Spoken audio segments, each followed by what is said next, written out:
Minecraft 1.21.6 is here. The Chase the Skies update has added new mobs, new blocks, new mechanics, and much more. So in this video, I'll be showing you every new feature added in the Chase the Skies update. Minecraft 1.21.6 has brought one of the biggest changes in history. So saddles have been in Minecraft since 2010, and ever since they were added, you were never able to craft them. Instead, you could only find a saddle in dungeons, desert temples, and stronghold chests. But that has all changed in the Chase the Skies update, as saddles are now craftable. Just simply put 3 leather with 1 iron ingot in a crafting table and bam, you have a saddle. I can't believe this is finally possible. It's only taken 15 years to get this change. Additionally, since you can now craft saddles in the new update, you can no longer find them in the structures I mentioned before. Clouds have received a pretty cool change in the Chase the Skies update. That's right, in 1.21.6, the texture for cloud distribution has been updated to have more clouds in the sky along with smaller gaps in between. Additionally, there is also a rare chance for the clouds to form a creeper face when certain clouds align with each other. Now, this is quite a rare event, but really cool nonetheless. Minecraft 1.21.6 has added a new block to the Nether. So, if you explore the Soul Sand Valley biome within the Nether, then you may stumble across this odd looking block.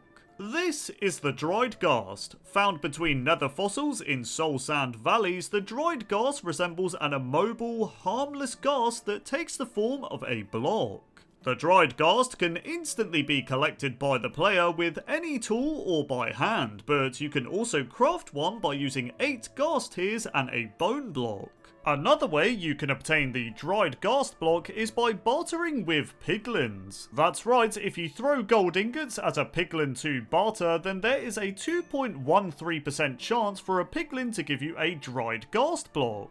Now, the main feature of the dried ghast is that it can be taken back to the overworld, placed down, and then be waterlogged by the player. The dried ghast, when submerged in water, will then begin a rehydration process that happens in stages. The first stage is the original dried stage, which looks all grumpy. After 5 minutes, however, of being in water, the dried ghast becomes partially hydrated, looking a bit brighter. After 10 minutes, the block becomes mostly hydrated, looking slightly less grumpy, and then after 15 minutes the dried ghast becomes happy looking, being fully hydrated. I just love how this ghast block starts off grumpy looking but becomes brighter and happier the more it hydrates. I'm sure a lot of us have felt like this ghast block. Anyways, after 20 minutes of the dried ghast being submerged in water, it transforms into the first new mob that has been added in the Chase the Skies update. Meet the ghastling, a small passive ghast mob that won't shoot fireballs at you but will instead occasionally follow the player or other mobs within a 16 block radius. But most of the time the ghastling will just float around aimlessly and just mind their own business really. However, the ghastling will only remain in this state for about 20 minutes as it will transform into a much bigger, friendlier ghast mob that has officially been named as the Happy Ghast. One cool thing to note about the ghastling though is that you can feed them snowballs to speed up the process in which they become a happy ghast. Just give them 10 or more snowballs and watch them quickly transform into this big friendly ghast.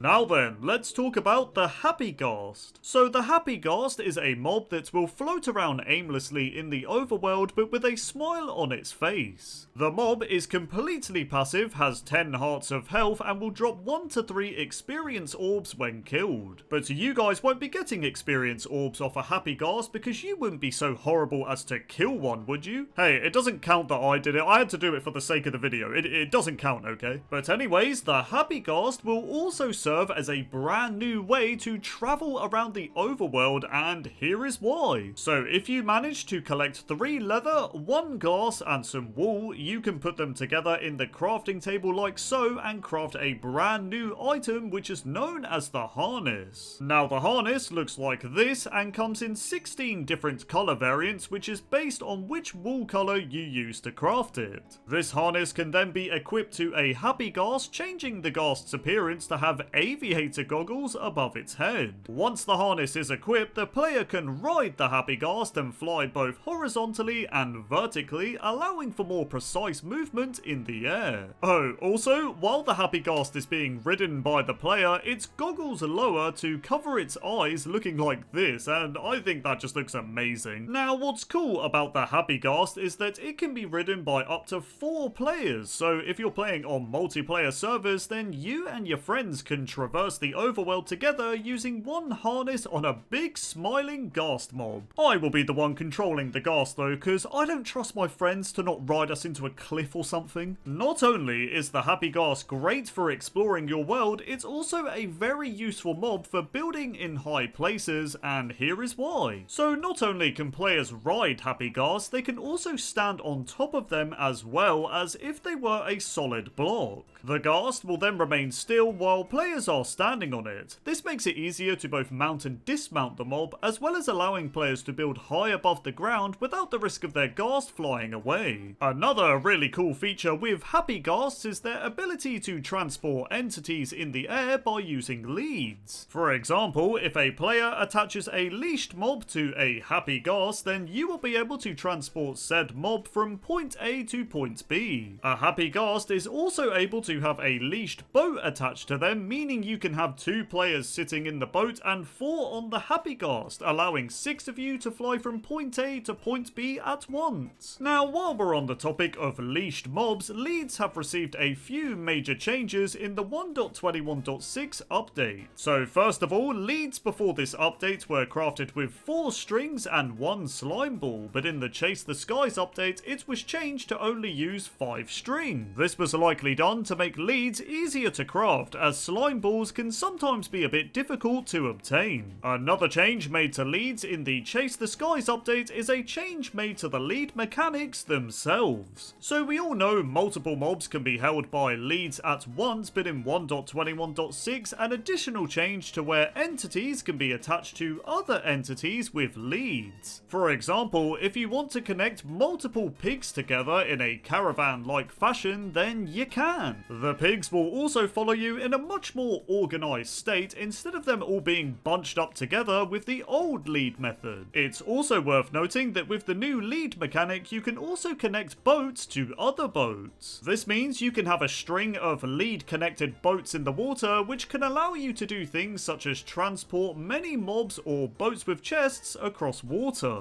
But easily, the coolest thing you can do with leads in 1.21.6 is utilise them with the Happy Ghast mob. This is because leads can be connected to the Happy Ghast itself along with another entity. This means you can use a Happy Ghast to carry a sniffer mob with the lead and transport it from point A to B. You can also use a Happy Ghast to carry a boat that's connected to another boat that's then been connected to a sniffer. I think you get the point. The possibilities of transporting entities with Happy Ghasts are just endless. Some small other changes made to leads in 1.21.6 are as follows. First of all, the distance in which a lead can snap and break has been increased from 10 blocks long to 12 blocks long. However, the snapping distance with a lead will be 16 blocks long if it is attached to a Happy Ghast. Secondly, a nice detail added to the leads is, depending on the size of the mob you're leashing, the lead will extend into 4 sections when it's connected to said mob. For example, if I connect a sniffer to a Happy Ghast, you'll see that the lead extends 4 ways, as the sniffer is quite a large mob. Third of all, another change made to leads is that you can now use shears to cut the leads if it is connected from one entity to another. And while we're on the topic of shears, a change was made to them as well. So in 1.21.6, shears are now able to be used to remove saddles, horse armor, and harnesses from mobs. So for example, before, if you were to put a saddle on a pig, then you weren't able to remove it unless you killed the pig. But in the Chase the Skies update, just right click on the saddled pig with shears and there you go, the saddle is removed. In Minecraft 1.21.6, 1.21.6, a change has been made to the regular ghasts we find in the Nether. First of all, the resolution of the ghast texture has been updated and doubled to match the high resolution of the new happy ghasts. Another cool change with ghasts in the Chase the Skies update is that they are now able to drop a new music disc. That's right, if you manage to kill a ghast by deflecting its fireball, then the ghast will actually drop a music disc upon death that is simply named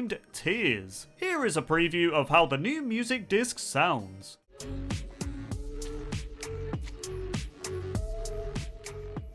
The overworld is getting a glow up in 1.21.6 as a new type of environmental fog has been added into the game. That's right, during rain and thunderstorms in the overworld, the fog will now appear as being a lot more denser and intense. This change was done to give the player a lot more of a stormy atmosphere when it rains in your world. Minecraft multiplayer has received some changes in the Chase the Skies update. So 1.21.6 has added a new locator bar which will be displayed on the player's HUD and essentially reveal the direction and location of other players that are playing on your multiplayer server. Now, if a player wants to hide from being shown on the locator bar, then they can do a few things to counter it. First of all, if the player was to sneak and crouch, then they won't show up on the locator bar. Players can also wear a mob head or a carved pumpkin. And finally, if the player is under the invisibility effect, then they won't appear on the locator bar as well. It's also worth noting that players in spectator mode will not be visible either on the locator bar, but people in creative mode will. And finally, with every new update that's released today, the Minecraft title screen background has been changed to match the theme of Chase the Skies. For example, you can see a happy ghast in the background as well as the dried ghast block. But there you have it, those were most of the things added in the 1.21.6 Chase the Skies update. But anyways, thank you all so much for watching, enjoy traversing the overworld on the new Happy Ghasts mob, and I'll see you all in my next video. Goodbye!